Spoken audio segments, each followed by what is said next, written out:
One summer moment can change a child's life. Through Toys for Tots Give and Go initiative, your support provides books, games, toys, and outdoor adventures that spark curiosity, creativity, and a love of nature. Whether it's fishing, learning a new sport, reading under a tree, or playing with friends, these moments build confidence and lifelong memories. For too many children, those moments never come. You can help change that this summer. Visit toysfortots.org. Toys for Tots, delivering hope beyond the holidays. Here he is, making his debut on Sid Friends in the Morning. We're honored to have him. Hall of Fame linebacker Brian Urlacher. 54, good morning, buddy. What's up? Good morning. Hey, congrats on the Hall of Fame there. That's pretty solid, man. The Radio Hall of Fame. Yeah, that is pretty cool. Thank you. And, you look at the names in there, like Barbara Walters and Walter Cronkite and all these greats. It's the old which doesn't belong and why, but somehow I made it. So that's coming up in October. So you're an interesting guy. You're a former NFL player. Now, you're outspoken about your support for Trump, but you retired in 2012. He became president in 2016. So the real question, Urlacher, is would you be as supportive as you've been if you were still playing in the NFL? That's a good question. I can't say because when I played, politics didn't matter. You know, it didn't matter who you voted for. It didn't matter what you liked on Instagram, who you would. You know, I think a lot of guys went to some presidential things when I played, and it didn't matter to us. But it definitely matters now. I have a strong feeling that I would still be the same way because of the things I believe in. You know, a lot of things that were happening a couple of years ago, the kneeling for the flag and stuff like that. I would have had a really hard time sitting with me when I played. There's no way that would have. It would have been tough. I would hope Brian, you would have run across the field and punched Kaepernick right across his face. I swear to God. Yeah, if any of my teammates would have known, it would have been tough. You know, I think Coach Smith would have had to handle it a certain way because we would have. A lot of guys on my team felt the same way as well, I think. Well, good. Lovie Smith, of course. You know, people forget that Super Bowl. I was there. I did sports talk in Miami for a long time, 11 years. So I was there that rainy night when you guys lost to the Colts. That was the first time ever two black head coaches went head-to-head, Tony Dungy and Lovie Smith. But the best part of that game, Brian, as great as you were, and Peyton Manning won his first Super Bowl, the halftime show, Prince in the Rain. How great was that? Purple Rain in the Rain. We don't get to see it, but we could hear it from our locker room. The halftime is so damn long, 45 minutes, so you're just sitting there trying to figure out what to do, but we could actually hear him a little bit. I heard it was a really great show. Never saw it, but I heard it was great. It was an amazing show. He was he wasn't even bothered by the rain. He really wasn't. So you're an ardent Trump supporter. Like you admitted that you're not sure if you're playing in the NFL that you'd be able to talk as outwardly as you do now. I wonder this: you came to the league in 2000, okay? 2001. We experienced the worst day in the history of our country. We're coming up on 25 years. I've got this rotten jihadist, radical Islam mayor who I want to punch across the face, who's going to be sitting on that sacred soil coming up on 9/11, which should make every decent American nauseous. You had a guy named Pat Tillman. He left the Arizona Cardinals. He went to fight. He died. A hero, really, in Afghanistan. You're in your second year in the NFL. 9/11 happens. What was Brian Urlacher thinking? I was sitting in the training room at the facility. I remember I was working out that day. We were off, and I was in the facility working out. And then I went in the training room. I was watching TV. And I was like, what are you guys? I couldn't believe what I was seeing on TV. And I remember Coach and the trainers was like, you should go home. Go home, be with your family. I left the facility, and I just remember that week. It was really weird because we had some family in different places, and no one could fly. So they had to drive back to where they were. It was just a really weird situation, you know, obviously unprecedented. I remember the NFL voted we took that week off, and then we played the next week. In the patriotism that took place around the NFL, around the country, but not just. I remember baseball was going as well. Like I remember the Yankees game, or maybe it was the Mets game. They played each other. So just all of the patriotism that took place the couple of weeks following, and obviously still now, was incredible. It was amazing. The Mets played the Braves, and Mike Piazza hit that big home run. And that's what it was. Yeah, and then you had the Yankees play the Diamondbacks in the World Series that year, and everybody hates the Yankees, right? They hate Dallas, the Cowboys. They hate Duke. They hate the Yankees. I felt like the whole country was rooting for the Yankees. Rooting for 100%. Right? Yep. But they lost to the Arizona Diamondbacks. Mariano Rivera actually made a bad play, which never, ever, ever happened. Where did you go up, Brian? I grew up in New Mexico, so we didn't really. My baseball team was the Cubs and the Braves because of WGN and TBS. Right, they were on TV. That's what I watched. Right, Yeah, so you stayed home and went to college right there in New Mexico.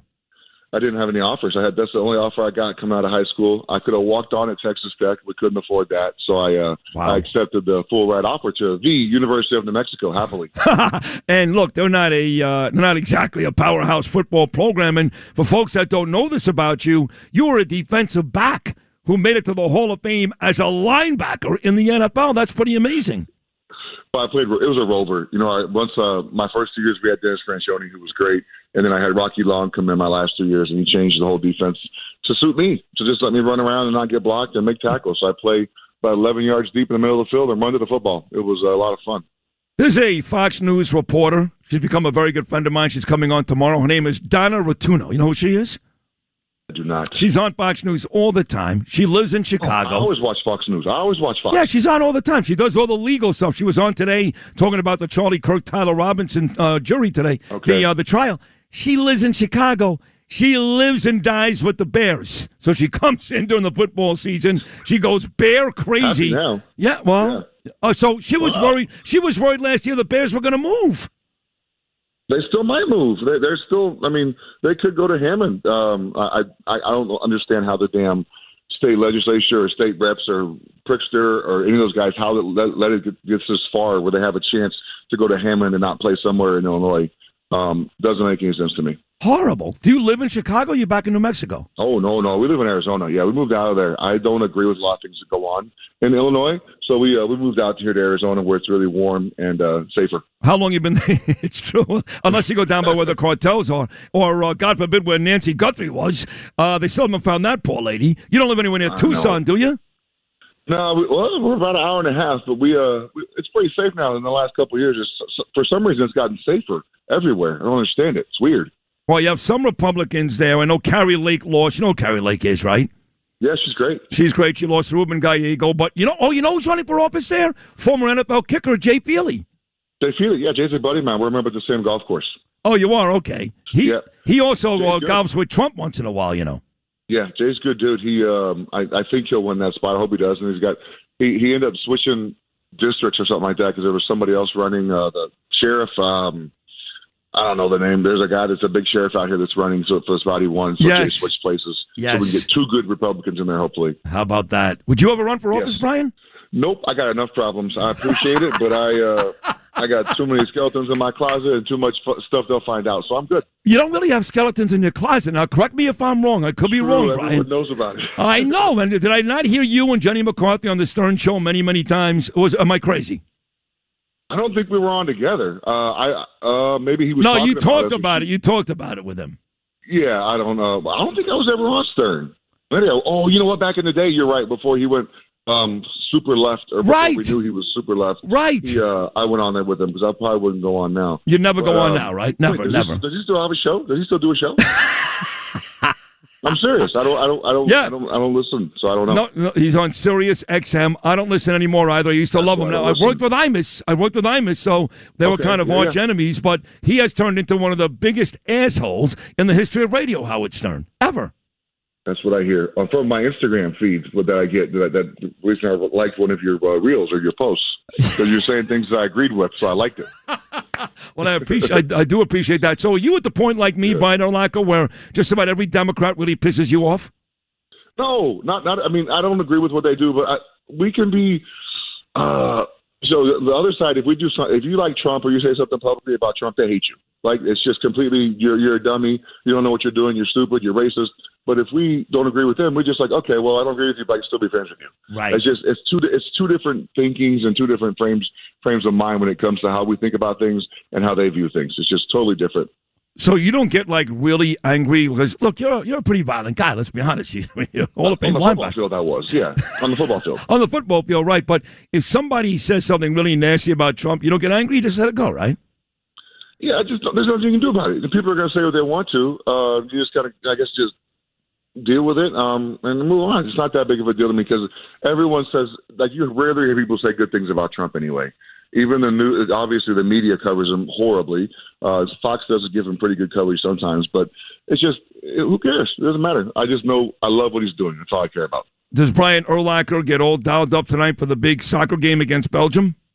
I'll tell you what, I've never watched a soccer game in my entire life until last Tuesday, and was that when we beat up on the team we just beat? I don't know who we beat in the 32 round. Who did we beat in the? Who was that last win? We won by a bunch of goals. Yes, I forget who it is too. I'm also not the biggest soccer fan. We got red carded a guy, which I had no idea what that meant, and the guy had to leave the game and he's suspended for the next game, and then he got the trump card, so he doesn't have to worry about it now. He can play, but.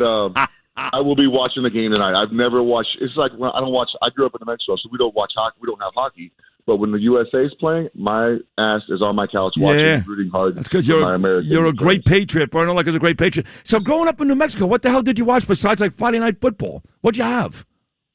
Yeah, well, I'm a Cowboys fan. Sorry, I grew up. A lot of people talk about. I know Bears fans talk about sitting around on the couch on Sundays watching football with their dad, watching the Bears. That's what I did with the Cowboys in New Mexico. We watched the Cowboys every Sunday. Wow. Like I said, the Braves and the Cubs in the summertime, what we had. Do you remember Lou, you remember this guy, the governor, was it Bill Richardson, who was in New Mexico? Bill. Yeah. Bill, great. Yeah, he's good. He was a good friend of ours. He was actually a good friend of ours. I think he died, but he was on our show quite a bit. He was great. I mean, compared to what they have now, he was tremendous. Yeah. You get back there, do your parents, your relatives still live there? My parents are all gone. My brother and sister live in the Chicago area, and we're here in Arizona, so I got no reason to go back.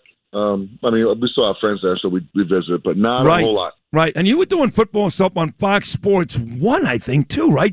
Are you done with all that? My first year after I retired, I thought it'd be fun, and I enjoyed it. I enjoyed who I worked with. I worked with Randy Moss, Jay Glazer, Joel Klatt, Rondé Barber. It was fun, but I retired and went right into traveling every weekend, and that's not why I retired. I wanted to enjoy my kids more. So you don't miss the NFL? 30 seconds to go. Love watching the games. I love watching football, but I don't miss playing. Okay. Jackson Dart is going to be great, isn't he, Brian? What a stud. Yeah, I love that kid's a badass. I love his swagger. Yeah. There's so many good things that I like about him. So, yeah. He's a stud. They're finally hopefully got a good one there for a while. You come to New York in the fall. You and I are going to a Giant game together. I know the Giants play the Bears this year, or they started to play the Cowboys twice. So we'll be in touch. Your first appearance here this morning was a grand slam home run by Urlacher. You were terrific. I knew you'd be. You were great. Thank you for doing it. Appreciate Do it again very soon, okay, buddy? Take care, Sid. See you, bud. God bless you. Number 54, Hall of Fame linebacker Brian Urlacher. Thanks for listening to Sid and Friends in the Morning. You can hear Sid and Friends in the Morning weekday mornings at 6. If you like the podcast, share it with your friends and listen anytime at WABCRadio.com and download the WABC Radio app. Hit that subscribe button on all major podcast platforms. Plus, follow WABC on social on Instagram, TikTok, Facebook, and X. See you next time for a new episode so you never have to wonder. What the heck is going on here?